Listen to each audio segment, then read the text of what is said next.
जैसा कि आप सभी जानते हैं, हम धर्म और अध्यात्म से जुड़े मुद्दों पर रिसर्च करते हैं और जो रिजल्ट मिलता है वो आपके सामने लेकर आते हैं। ऐसे ही काफी लोगों के पूछने पर हमारी टीम एक सवाल का जवाब ढूंढ रही थी कि पाप कैसे नाश हो सकते हैं।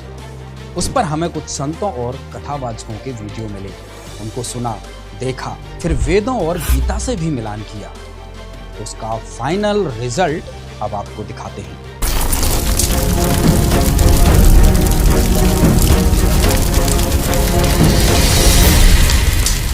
प्रिय दर्शकों, इस रिसर्च को हमारी टीम ने 2 ऑपरेशंस में कंप्लीट किया है। ऑपरेशन नंबर 1 में तथ्यों की जांच करेंगे और ऑपरेशन नंबर 2 में उन तथ्यों का सच बताएंगे। तो चलिए शुरू करते हैं। ऑपरेशन नंबर 1 में रिसर्च के दौरान एक बात सामने आई कि आज के दौर में सबसे ज्यादा झूठ का व्यापार कथावाचकों का चल रहा है।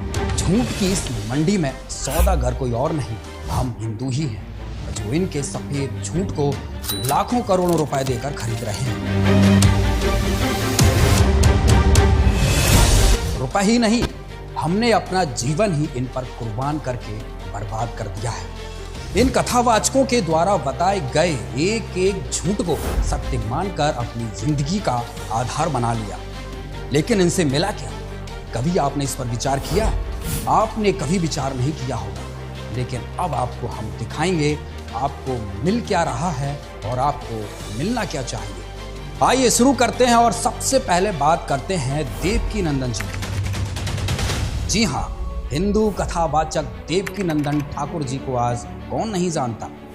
देवकीनंदन जी ठाकुर जी अब तक हजारों कथाएं कर चुके हैं और इनकी कथा सुनने के लिए लाखों भक्तों की भीड़ जुटती है।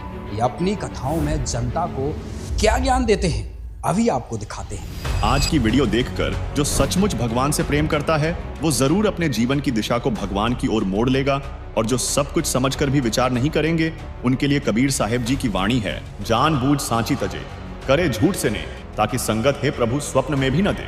तो जैसा कि हमने पहले बताया कि आपको इन कथावाचकों से क्या मिल रहा है, पहले वो देख लेते हैं। तो सबसे पहले हम जानते हैं पाप कैसे नाश हो सकते हैं। इस प्रश्न पर देवकीनंदन जी के क्या विचार हैं?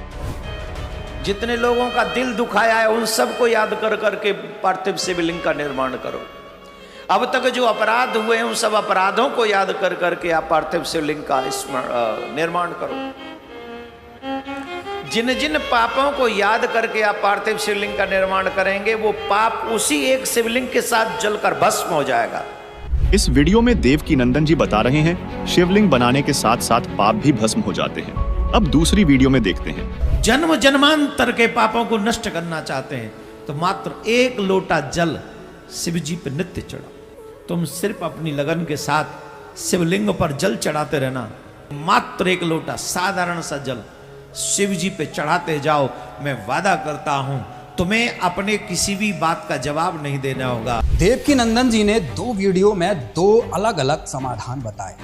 देवकीनंदन जी की इस बात की पुष्टि करने के लिए हमने वेदों और गीता को भी खंगाला, लेकिन इस बात का कोई पुख्ता प्रमाण नहीं मिला। तो सवाल खड़ा हुआ कि फिर क्या देवकीनंदन जी झूठ बोल रहे हैं? लेकिन विश्वास नहीं हुआ कि इतने बड़े कथावाचक हैं, लाखों रुपए कथा के लेते हैं, ऐसे तो झूठ बोल नहीं सकते लाखों लोगों के सामने। फिर हमारी टीम ने इनके कुछ और वीडियो देखे, उसको देखकर हम हैरान रह गए। आप भी देखिए। दर्शकों, हमारी गुजारिश है अपने पूरे होश हवास में वीडियो को देखना, क्योंकि देवकीनंदन जी के ज्ञान से आपके दिमाग की बत्ती जलने वाली नहीं बल्कि बुझने वाली है। आप जैसा कर्म करेंगे आपको हर हालत में उस कर्म का फल भोगना पड़ेगा। एनी हाउ आपके किए हुए कर्म से आपको कोई बचा नहीं सकता।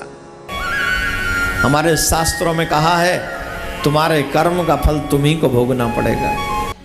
इस अज्ञानता से भरे वीडियो की सच्चाई जानने के लिए असली ज्ञान को आपके सामने लाना हमारे लिए बड़ा मुश्किल काम था, लेकिन बड़ी मशक्कत के बाद हम सत्य तक पहुंच गए, जिसके लिए हमें संत रामपाल जी महाराज के वीडियो का सहारा लेना पड़ा। क्योंकि झूठ का व्यापार इतना फल फूल रहा है कि उसमें सच को ढूंढना इतना मुश्किल बन गया है कि जैसे कोयले की खदान से हीरे को निकालना। देवकीनंदन जी के पहले ऊपर के 2 वीडियो देखे जिसमें उन्होंने शिवलिंग पूजा से पाप नष्ट होना बताया। जिन जिन पापों को याद करके आप पार्थिव शिवलिंग का निर्माण करेंगे, वो पाप उसी एक शिवलिंग के साथ जलकर भस्म हो जाएगा। तुम सिर्फ अपनी लगन के साथ शिवलिंग पर जल चढ़ाते रहना। मात्र 1 लोटा साधारण सा जल शिव जी पे चढ़ाते जाओ। मैं वादा करता हूं तुम्हें अपने किसी भी बात का जवाब नहीं देना होगा। उसके बाद के वीडियो देखे, उसमें उन्होंने बताया कि अपने कर्मों का फल तो भुगतना ही पड़ेगा। आप जैसा कर्म करेंगे आपको हर हालत में उस कर्म का फल भोगना पड़ेगा। एनी हाउ, आपके किए हुए कर्म से आपको कोई बचा नहीं सकता। हमारे शास्त्रों में कहा है तुम्हारे कर्म का फल तुम्ही को भोगना पड़ेगा। अब यहाँ पर सोचना पड़ेगा, क्या देवकी नंदन जी वाकई झूठ का व्यापार करते हैं? यदि ऐसा नहीं है तो अलग अलग वीडियो में अलग अलग ज्ञान क्यों दे रहे हैं? खुद की ही बात का खंडन कर रहे हैं। दर्शकों, हमारी रिसर्च चल ही रही थी कि देवकी नंदन जी की एक वीडियो और हाथ लगी, जिसे देखकर पूर्ण रूप से सिद्ध हो गया कि देवकी नंदन जी कोई साधारण व्यक्ति नहीं है, बल्कि भक्ति और भगवान के विधान के खिलाफ बोलने वाले झूठ की मंडी के सबसे बड़े सरदार हैं। और इनकी झूठ को खरीदने वाले आप हैं, ये पूरा हिंदू समाज है। क्या हम हिंदू इतने अंधे हो चुके हैं कि आपके सामने कोई भगवान के नाम पर झूठ बोले जा रहा है और कोई प्रश्न करने वाला नहीं है? पहले आपको ये वीडियो दिखा देते हैं। चैत्र मास की कृष्ण पक्ष की जो एकादशी है उसे पाप मोचनी एकादशी कहते हैं। ब्रह्मा जी ने कहा था, हे नारद, ये जो पाप मोचनी एकादशी है ये बड़े बड़े पापों का नाश करने वाली है। बड़े बड़े साप भी इससे मुक्त हो जाते हैं। इस एकादशी का व्रत चैत्र मास की कृष्ण पक्ष की एकादशी, जिसे पाप मोचनी एकादशी कहते हैं। दर्शकों, सुना आपने? पाप मोचनी एकादशी से बड़े पाप भी माफ हो जाते हैं। फिर देवकी नंदन जी एनी हाउ क्यों कर रहे थे? आप जैसा कर्म करेंगे आपको हर हालत में उस कर्म का फल भोगना पड़ेगा। एनी हाउ, फिर देखिए, आप जैसा कर्म करेंगे आपको हर हालत में उस कर्म का फल भोगना पड़ेगा। एनी हाउ, अब ये देखिए, चैत्र मास की कृष्ण पक्ष की जो एकादशी है उसे पाप मोचनी एकादशी कहते हैं। ब्रह्मा जी ने कहा था, हे नारद, ये जो पाप मोचनी एकादशी है ये बड़े बड़े पापों का नाश करने वाली है। बड़े बड़े साप भी इससे मुक्त हो जाते हैं। इस एकादशी का व्रत चैत्र मास की कृष्ण पक्ष की एकादशी, जिसे पाप मोचनी एकादशी कहते हैं। अभी आप आगे भी देखते चलिए। इनको हिंदू समुदाय परम संत मानती है। देश विदेश में कथा करके सनातन धर्म का परचम लहरा रहे हैं, ऐसा लोगों का भ्रम है। और इनके ज्ञान की कीमत देखिए, 2 कौड़ी भी नहीं। और आप 15-20 लाख रुपए देकर इन्हें बुलाते हैं, कथा करवाते हैं और अपना मोक्ष मान लेते हैं। अब सुनिए दूसरी वीडियो में देवकी नंदन जी क्या बता रहे हैं। ओम नमः शिवाय, इस मंत्र का जाप करने से हम उतने पाप कर नहीं सकते जितना ये पापों को नष्ट करने में सक्षम है ये मंत्र। लो सुन लो बात। अब देवकी नंदन जी कह रहे हैं कि जितने पाप आप नहीं कर सकते उससे कहीं अधिक पाप ओम नमः शिवाय मंत्र समाप्त करने में सक्षम है। ये ज्ञान देवकी नंदन जी द्वारा जनता में दिया जा रहा है। अब समझ में आया कि लोग इतने ज्यादा पाप करने क्यों लगे हैं। अब तो कोई पाप से डरता ही नहीं है। बचपन से हम सभी सुनते आ रहे हैं कि कोई गलत काम हमसे हो जाता था तो बड़े लोग कहते थे ऐसा नहीं करना है, इससे पाप लगेगा, तो वह गलती आगे नहीं करते थे। लेकिन अब सब उल्टा हो गया, जिससे कहो कि ऐसा ना करो पाप लगेगा, वही जवाब देता है लगने दो। अब इसका कारण सामने आया है कि देवकी नंदन जैसे गुरुओं ने इतना ज्ञान दे दिया कि पाप करते ही खत्म हो जाएंगे, फिर किसी पाप से क्यों डरना।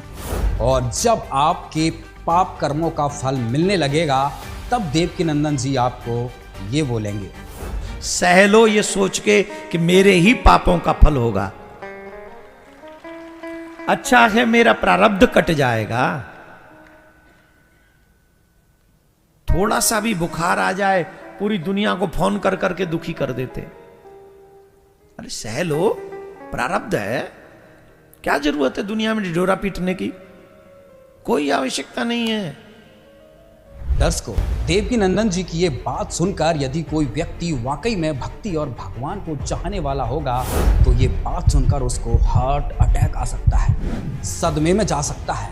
क्योंकि जिसने बचपन से लेकर जवानी बुढ़ापे तक इन कथावाचकों पर विश्वास किया, अपना सारा जीवन बर्बाद कर दिया, उसका फल मिला ये सह लो ये सोच के कि मेरे ही पापों का फल होगा,